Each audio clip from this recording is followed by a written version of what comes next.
예, 살인의 추억이라는 영화였습니다. 화성 연쇄 살인 사건을 모티브로 한 영화였는데 당시 이때 화성에서 수사에 직접 참여하셨던 분이십니다. 더불어민주당의 표창원 의원 나와 계십니다. 안녕하십니까? 안녕하세요. 의원님 나와주셔서 감사합니다. 일단 이 몽타주 기억나십니까? 그럼요. 잊으실 수 없으시겠죠? 네, 너무 많이 봤고요. 예. 33년 만에 유력한 용의자가 확인됐다는 소식을 처음 들으셨을 때 어떤 생각이 가장 먼저 떠오르시던가요? 사실 처음에는 그 현실감이 전혀 나지 않았고요. 예. 이게 실화냐? 요즘 말로. 예. 뭔가 좀 잘못된 오보 아닌가? 이런 게 먼저 떠올랐습니다. 왜냐하면 예. 그동안 전혀 이러한 그 DNA 증거가 남아있고 대조가 가능하고 해결할 수 있으리라는 기대는 예. 안 가지고 있었거든요. 그래서 공소시효도 완료됐고 다만 어디선가 목격자의 진술이나 혹은 기록이나 이런 것들로 이 범인의 윤곽이나 진실이 밝혀지기를 막연한 기대만 갖고 있었는데 예.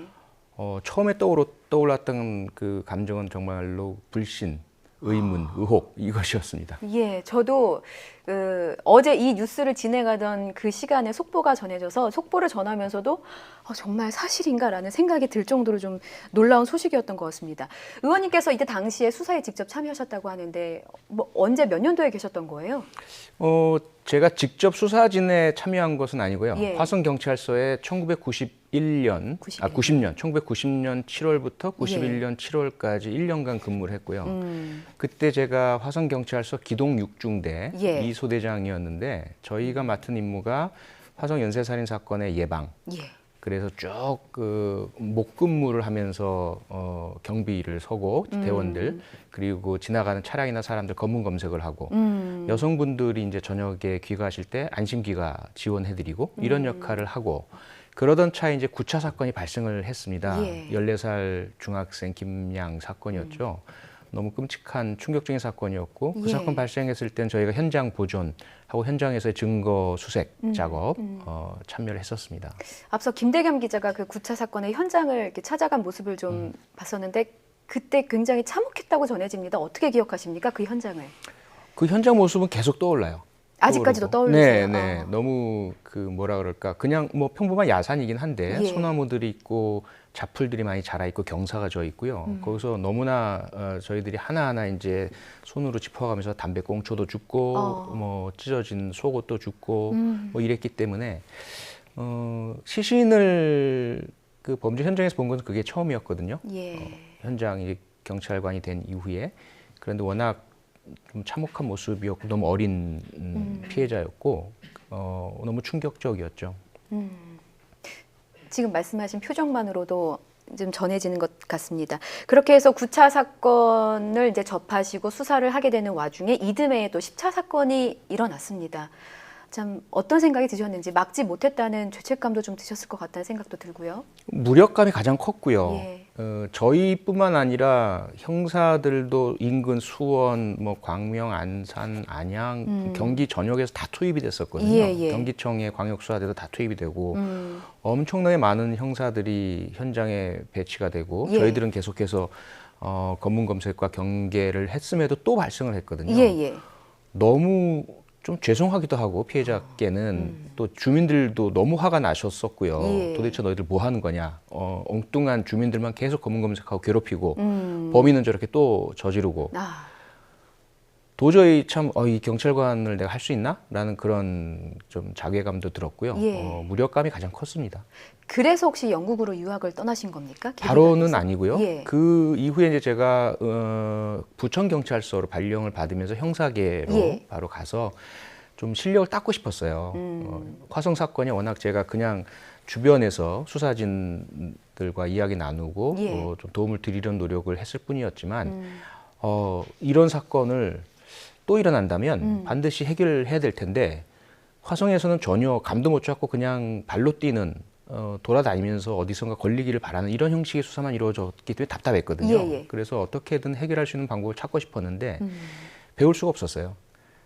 다른 여러 가지 사건들 이제 베테랑 형사분들께 배우고 다니고 도둑 잡고 뭐 성폭행 해결하고 뭐 이런 것들은 했는데 예.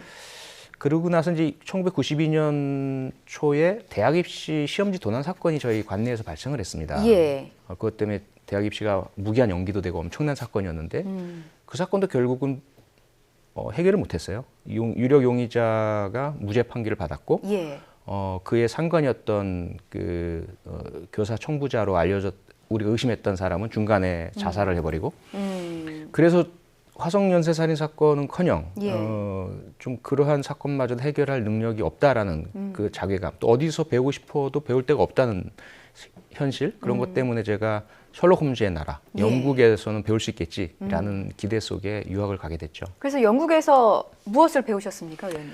영국은 뭐 이런 말 하면 영국 국민들이 좀 싫어하실지 모르겠지만 예. 한마디로 이야기하면 제 입장에서는 연쇄살인의 나라예요. 아. 과거 그 살인마 잭 더 리퍼부터 시작을 해서 예. 뭐 요크셔 리퍼 뭐 이런 그 뭐 셰퍼드 의사, 그다음에 이제 이 부부, 웨스트 부부, 뭐 엄청난 연쇄살인 사건들이 나다 보니까 예. 그 제가 갔던 경찰학 그 형사사법센터에서는 범죄심리학, 범죄수사기법, 프로파일링 이런 것들을 이제 계속 이제 가르쳐 주는데 그 대상 사건들이 너무 많은 거죠. 예, 예. 그런데 그 사건들 속에서 저는 한국에서는 처음 봤던 연쇄살인 사건이었던 화성 사건과 유사한 형태의 성적 동기를 가진 연쇄살인 사건이 많이 있는 것을 발견을 했고요. 예. 이러한 수사기법들, 이런 수사에 대한 분석들 결과를 가지고 한국에 가면 예. 해결할 수 있겠구나라는 그런 생각들을 많이 하게 됐죠. 실제로 그 유학하고 오고 나서 현장에서 적용해 본 결과는 어떠셨습니까? 제가 돌아와서 이제 1998년에 돌아왔는데 예. 이제 99년, 2000년에 부산 경남 일대에서 정두영 사건이 발생을 합니다. 예. 또 다른 연쇄살인 사건이죠. 그래서 그 사건에 대해서 이제 제가 영국에서 배워온 것들을 적용시켜서 예. 분석을 한 결과가 그것이 알고 싶다에서 이제 처음 방영이 되고 그때 이제 많은 분들께서 뭐 제가 처음 방송에 나왔던 것이고 예, 예. 상당히 좀 뭐랄까요 동의도 하시고 또 놀라시기도 하시고 이런 분석이 가능하구나 예. 해서 그런 영국에서 제가 보고 배웠던 것들이 이제 우리나라 연쇄살인 사건에 대한 그 전에 있었던 전통적인 수사와는 다른 분석 기법들이 적용되게 된 것이죠. 예. 자, 그럼 이제 프로파일러 표창원 선생님께 좀 의원님께 좀 여쭤보겠습니다. 이번에는 이 살인의 추억이라는 영화를 연출한 봉준호 감독의 좀 말을 좀 소개하고 싶습니다. 일단 이 살인의 추억 개봉 10주년 행사 때 한 말인데요. 1986년 1차 사건으로 봤을 때 연령은 71년생 이전일 것이다. 71년 이전생일 것이다. 그리고 혈액형은 B형이다. 라고 봉준호 감독이 좀 발언을 했습니다. 그런데 피해자에게서 B형 혈액이 검출됐다고는 하는데 그 지금 용의자가 처제 성폭행 살인 사건으로 복역 중이지 않습니까? 네. 그 법원의 판결문을 보면 O형이래요. 이 혈액형이 다른 부분에 대해서 굉장히 조심스럽습니다만 혹시 유력한 용의자가 아닐 가능성도 있는 것인가요? 현재로서는 모든 가능성을 열어둬야 하겠죠. 예. 다만 혈액형과 DNA 증거 중에 어떤 것이 더 과학적으로 신뢰할 수 있느냐? 그러면 DNA입니다. 예. 혈액형 같은 경우에는 특히나 그 당시에 검출과 분석에 오류들이 꽤 많이 발생을 했었고요. 그리고 A형 중에 AO형, 예. B형 중에 BO형 예. 같은 경우는 이제 O형과 자칫 잘못 분석을 하면 혼돈될 수가 있습니다. 또 하나의 문제는 지금 판결문에 나와 있는 혈액형이란 것이 예. 혈액을 채취해서 분석한 것이 아닐 가능성이 높습니다. 스스로가 자신의 혈액형을 O형이라고 기재했을 가능성이 있죠. 그런 여러 가지 것들의 가능성이 있기 때문에 예. 분명한 것은 DNA가 일치하는데 혈액형이 일치하지 않는다? 이건 있을 수 없는 일입니다. 그래서 아마도 이 두 가지 불일치는 분명히 과학적으로 검증이 되어야 하고 국가수에서 해나갈 것으로 보고요. 예. 나중에 이 혼돈과 오류는 시정될 것으로 저는 믿습니다. 앞으로 이제 수사 상황을 좀 지켜봐야 되는 부분이겠네요. 네, 그렇습니다. 자, 그러면 봉준호 감독의 워딩은 봤고요. 이번에는 연쇄살인마 유영철의 워딩을 좀 보겠습니다. 화성 연쇄살인마에 대해서 이런 발언을 했습니다. 이미 사망했거나 교도소 수감 중일 것이다. 그런데 의원님께서도 예전에 비슷한 발언을 하셨어요. 이게 연쇄살인마의 심리를 지금 분석해서 말씀하신 거죠? 그렇죠. 저는 이제 뭐 영국에서 예. 분석하고 범죄심리학의 기본적인 이제 어떤 분석이고요. 예. 유영철은 자신의 입장에서 이야기를 한 것 같아요. 스스로도 정남규도 그런 얘기를 했는데 예. 자신은 멈출 수 없다. 살인 행위를.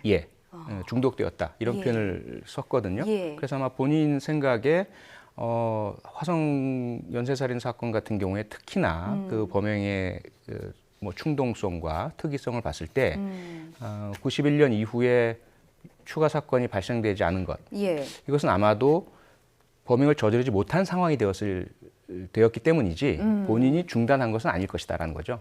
중단할 수가 없다는 겁니다. 예. 그래서 강제로 중단될 수 있는 가장 중요한 두 가지 이유는 하나는 사망이겠고요. 예. 지병으로든 교통사고로든 또 다른 하나는 교도소 수감이겠죠.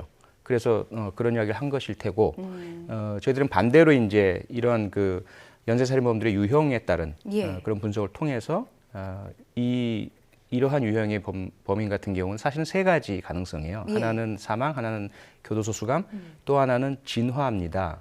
진화된 범죄 말씀이십니까? 네, 본인 스스로가 이러한 그 검거됐을 수 있는 위험성 이걸 겪으면서 경각을 하거든요. 예. 그러면서 쿨링 오프 피리어드라고 해서 냉각기를 거치면서 예. 복귀를 합니다. 자신의 범행에 대해서. 그리고 나서는 자칫 잘못했으면 내가 검거될 수도 있었을 거야라는 것을 생각하게 되면서 자신의 수법을 변화시켜 나갑니다. 정남규 같은 경우도 초기에는 예기라고 하는 날카로운 칼 종류를 사용하다가 예. 후기에는 둔기로 바꾸고요. 범행 장소도 거리에서 집 안으로 변경시킵니다. 예. 그러한 이제 진화와 변화의 과정, 예를 들어 화성 연쇄살인 사건의 범인이 그러한 과정을 거쳤다면 예. 초기 범행은 도보로 대중교통으로 이동했다면 후기에 자가용 승용차를 이용했다면 전혀 포착하지 못할 가능성이 있어요. 그리고 시신에 대한 유기 방법도 찾지 못하겠다든지 그걸 사실은 저나 뭐 우리 권일용 프로파일러나 이런 사람들이 계속 만나서 이야기할 때 가장 두려워했던 것이 그 부분인데 예. 너무나 다행스럽게 이번에 수감 중인 것이 확인이 되면서 그 세 번째 가능성이 해소가 되어서 사실은 상당히 좀 안심하고 있습니다. 예. 그렇다면 이제 94년도에 있었던 지금 처제 성폭행 살인 사건을 짚어보지 않을 수가 없겠네요. 의원님께서 이 사건 접하셨을 때 혹시 연관성을 좀 찾으신 게 있으십니까? 그 당시엔 그 청주 사건은 예. 몰랐습니다. 예, 그 사건을 알았다면 예. 당연히 비교 분석을 해봤겠죠. 예. 수법의 유사성이라든지 또는 충동의 발현의 유사성이라든지 예. 그런데 그 사건 자체가 단일 사건이었고요. 지역에서 일어난 사건이다 보니까 예. 더더군다나 지인 간이잖아요. 예, 가족 예. 내에서 일어난 범행이라서 일반적인 연쇄살인의 유형과는 다르거든요. 어떻게 다른지 살짝만 소개를 해주세요. 연쇄살인의 기본적인 물론 이제 많은 경우에 뭐 헨리 루카스라든지 이런 예. 유명한 연쇄살인범들도 예. 출발 첫 범행은 모친 혹은 주변 사람인 경우들이 있습니다. 예. 그런데 연쇄살인으로 발현되기 시작하면서는 자신과 관련이 없는 불특정인을 대상으로 범행을 저질러요. 예. 그래서 가장 큰 특징이 피해자와 가해자 간에 연결고리가 없다, 면식이 없다, 관계가 없다라는 거예요. 예. 그래서 연쇄살인 사건은 수사하기가 어렵거든요. 예. 그런데 이 경우에는 초기가 아니잖아요. 예. 처음 출발할 때가 아니라 뭐 10차든 10번이든 7번이든 저지른 이후에 자기의 지인, 가족 내에서 행해진 범행이란 말이죠. 예. 그러다 보니까 그러한 형태의 추가 범행을 찾고 있지는 않았죠, 우리는. 아마도 또 다른 형태의 불특정인을 대상으로 한 추가 범행이 있을 것이다라고만 봤을 뿐입니다. 그래서 이 사건 그 94년 사건은 사실은 뭐 저희들한테는 들어오질 않았죠. 기본적으로. 그렇군요. 자, 그렇다면 이 교도소 안에 있는 유력한 용의자의 심리 상태가 정말 궁금한데 경찰들이 가서 증거를 내밀었을 때 덤덤한 반응을 보였다고 합니다. 이거는 어떤 심리입니까? 우선 이 범인의 예. 그 특성이나 유형 자체를 아직 우리가 모르고 있습니다. 예. 그 부분을 알아야 할 텐데요. 시간이 주는 효과가 대단히 큽니다. 예. 25년, 26년 지난 시점에서 이미 많은 그 둔감화라고 하거든요. 예. 민감성, 불안감, 두려움 이런 것들이 해소가 되었을 가능성이 높다. 그래서 지금 어떠한 새로운 증거라든지 이 예. 사건에 대한 이야기를 가지고 다가섰을 때 이미 이 사람은 마음속에 있는 불안과 어떤 두려움의 준비가 없어진 상태일 가능성이 높다. 그렇지 않다면 이 사람 자체가 예를 들어 사이코패스라든지 예. 그래서 그런 불안 두려움을 느끼지 못하는 그런 뇌기능적인 상태일 가능성도 물론 배제는 못하고요. 예. 어떤 상황인지는 좀 분석을 하고 만나보고 조사를 해봐야 알죠. 예, 더불어민주당 표창원 의원과 지금 함께하고 계십니다. 저희 방송 보면서 시청자 여러분의 의견이 진짜 많이 들어오고 있는데 좀 소개를 잠깐 해드리고 가겠습니다. 유튜브에서 킹스타님께서 살인도 중독 증상이 있는 건가요? 너무 무섭네요. 라는 의견 주셨고요. 문자로 5945님께서는 들리는 말은 1급 모범수였다는데 만약 특사로 나왔다면 생각만 해도 끔찍합니다라는 의견을 주셨습니다. 1급 모범수 얘기가 나와서 말인데요. 저희가 워딩을 준비했습니다. 이 부산 교도소 관계자를 저희가 취재를 해봤더니 이런 특징을 좀 얘기를 하더라고요. 평범한 수감자다. 1급 모범수로 분류되고 있다라고 합니다. 그 의원님께서 말씀하신 부분과도 조금 일맥상통하는 부분입니까? 불안감이 해소됐으니까 이렇게 좀 모범적인 생활을 하고 있다고 생각해도 될까요? 그 부분과는 조금 다른 영역인데요. 그런가요? 연쇄살인범들이 유형이 하나가 아닙니다. 예. 여러 유형이 있는데요. 예. 가장 큰 특징은 소위 뭐 사이코패스 중에 특히 충동적인 사이코패스 같은 경우는 예. 규율을 지키질 못합니다. 본인이 지키고 싶어도 예. 계속 어기게 되고 충돌하게 되고 그리고 권위에 대한 저항을 하는 경우가 많고요. 예. 그 경우가 이제 유영철이나 정남규 같은 경우죠. 정남규는 결국 견디질 못해서 스스로를 살해해 버렸죠. 자살이라는 형태로. 그런데 그 연쇄살인범 중에서 평상시 또는 자기보다 강한 자나 권위 있는 자 앞에서는 대단히 순종적이고 온순하고 규칙을 잘 준수하는 그런 모습을 보이는데 자신이 강한 위치, 지배하고 있는 상황, 완전히 정복하고 있는 상황에서는 폭력성, 공격성을 확 발현해내는 이런 유형들이 있습니다. 그 경우에는 주변 사람들도 그를 대단히 온순하고 내성적이고 착한 사람으로 보게 되고요. 사교성이 있다고까지도 보는 경우들이 있어요. 그리고 수감 중에도 모범수인 경우들이 있습니다. 그래서 앞서 그 유튜브 댓글에 주신 분 말씀처럼 정말 이번에 혹시 지금 그 25년간의 모범수 생활이었단 말이죠. 그러면 자칫 잘못했으면 이번 8.15 특사가 없었잖아요. 너무나 다행이었던 거죠. 혹시라도 8.15 특사에서 감형이 이루어지고 가석방이 이루어졌다라면 정말 끔찍한 그러면 결국은 국가수에서 아마도 DNA 확인을 했을 텐데 이 사람은 그러한 가능성을 염두에 두고 종족을 감추고 또는 뭐 여러 가지 변신을 하고 그 다음에 시간이 흐른 이후에 또 다시 범행을 했다면 정말 끔찍한 일이 될 수가 있었겠죠.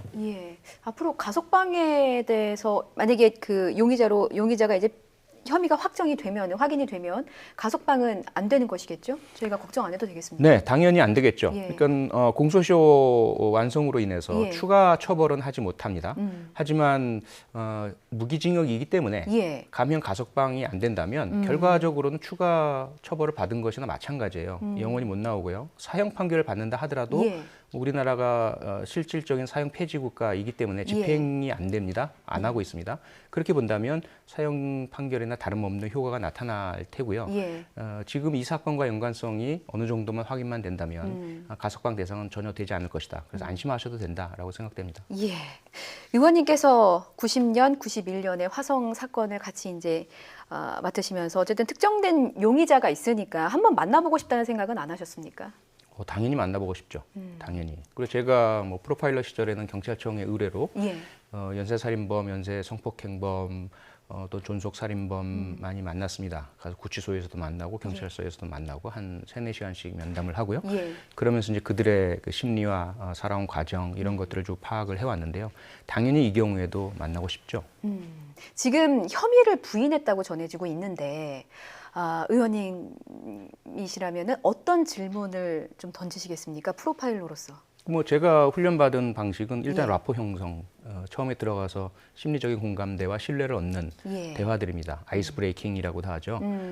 조금 뭐 가벼운 이야기부터 상대방을 좀 인정해주는 이야기, 그리고 나서 범행보다는 그의 살아온 삶을 좀 들여다봅니다. 애들은 가장 어렸을 때 행복했던 기억, 또는 슬펐던 기억, 가장 좋아했던 사람, 친구, 가장 억울했던 일, 뭐 이렇게 이야기를 풀어나가다 보면 심리적인 경계가 조금씩 허물어지거든요. 그렇게 해서 조금 소프트하게 됐을 때에 이제 사건 이야기가 나올 수가 있게 됩니다. 근데 그런 과정이 없으면 결코 그 마음에 있는 이야기, 자기가 내보이고 싶지 않은 속내, 범행에 대한 이야기 끌어낼 수가 없죠. 그럼 한 번의 면담으로는 좀 부족할 수도 있겠네요. 네. 여러 번에 걸쳐야 됩니까? 천천히? 그러니까 한 번에 한 서너 시간 동안에 그 한 세션에서 이루어질 수도 있고요. 그렇지 않은 경우 여러 차례 걸쳐야만 좀 신뢰가 이루어지고 본인 스스로도 말하고 싶은 욕구가 있습니다. 모든 연쇄살인범에게는 과시욕이 숨어 있거든요. 그것이 현시적, 명시적으로 아주 드러나는 유영철 같은 경우도 있지만 꼭꼭 숨겨 있고 감추고 있고 네가 찾아봐, 증거 내놓으면 얘기할게 이런 유형도 있는데요. 그런 경우를 하더라도 마음속에는 자기가 한 행동을 좀 영웅적으로 과시하고 싶은 욕구는 분명히 있어요. 이것을 어떻게 끌어내느냐, 그렇게 할 수 있는 분위기를 만들어주느냐의 문제인데 어떤 경우는 여러 차례 만나야만 그 상황이 만들어진 경우들이 있습니다. 예. 공소시효가 완성이 돼서 기소는 못합니다만 수사는 앞으로 해야 되겠죠. 어떤 방향을 갖고 해야 합니까? 우선은 자백을 끝까지 못 끌어낼 수 있다라는 가정하에서 예. 자백 없이도 충분히 이 사람의 신상을 공개해도 인권 예. 문제가 제기되지 않고 그리고 이 사건의 종교를 우리가 선언할 수 있을 정도의 방증을 수집해야 합니다. 그래서 이 사람의 그 당시의 거주, 그 예. 당시의 직업, 예. 그리고 이 사건과 연관성을 찾을 수 있는 그런 요소들. 예. 두 번째로는 목격자 진술을 통해서 확인할 수 있는 방법. 그리고 범행 수법에 있어서도 좀 더 치밀한 분석을 통해서 유사성을. 예. 예를 들어 미국 같은 경우는 프로파일링 증거를 인정을 합니다, 법원에서. 예. 그래서 범죄 행동들에 있어서 한 범죄에서 유력한 물적 증거가 확인되면 예. 다른 범죄의 연쇄성은 그 다른 범죄에서는 물적 증거가 없다 하더라도 프로파일링 기법을 통한 유사성의 입증이 이루어지면 인정을 해주는 경우들이 있어요. 예. 그래서 이 사건에 있어서도 DNA 증거가 없는 사건들의 예. 유사성의 본질적인 특성을 확인하고 그것을 제시할 수 있는 그런 수사 역시 필요하다고 생각됩니다. 예. 자, 의원님 마지막으로 저희가 오프닝에서 의원님께 혹시 질문할 게 있으면 좀 달라고 유이적 가족분들께 말씀을 드렸는데 질문이 좀 와가지고요. 3개 정도만 질문 드리겠습니다. 6341님, 혹시 이 처제 성폭행 살해 사건 전에 또 다른 사건이 있을 수 있다는 생각은 하십니까? 라는 질문 주셨는데요. 네, 충분히 가능성이 있습니다. 충분히 가능성이 있다는. 91년부터 예. 94년 사이 3년간 충분히 다른 범행 혹은 범행 시도했지만 실패했을 가능성 충분히 있습니다. 5002님께서는 혹시 스스로 목숨을 끊을 가능성은 없습니까? 라는 질문 주셨는데요. 네, 현재로 봐서는 없을 것으로 보입니다. 지난 예. 25년간의 그런 인내, 그리고 수능, 생애 유지 예. 이런 것들로 봤을 때 지금 이 상황에서 예. 드러났다고 해서 목숨을 끊을 가능성은 그렇게 높아 보이지는 않습니다. 예. 유튜브에서 페르소나님, 범죄를 저지를 수 있는 환경이 사라져서 살인 욕구가 사라졌을 수도 있습니까? 라는 질문 그렇지는 주셨습니다. 않습니다. 주변 환경으로 인해서 생겨난 동기나 욕구, 충동이 아니고요. 예. 범인의 내면에서 일어난 것이고요. 그 욕구와 충동은 유아기나 아동기에 형성됐을 가능성이 높습니다. 모친이나 부친의 부재 혹은 학대, 예. 이러한 방임 예. 그런 것으로부터 시작이 되고 유년기의 주변으로부터의 폭행, 따돌림 예. 뭐 이렇게 형성됐을 가능성이 높아서 주변 환경 변화를 통해서 그것이 없어질 가능성은 거의 없다고 볼 수 있습니다. 예. 의원님 여기까지 듣겠습니다. 오늘 너무 말씀 고맙습니다. 다음에 또 기회가 된다면 출연으로 네. 모시겠습니다. 고맙습니다. 고맙습니다.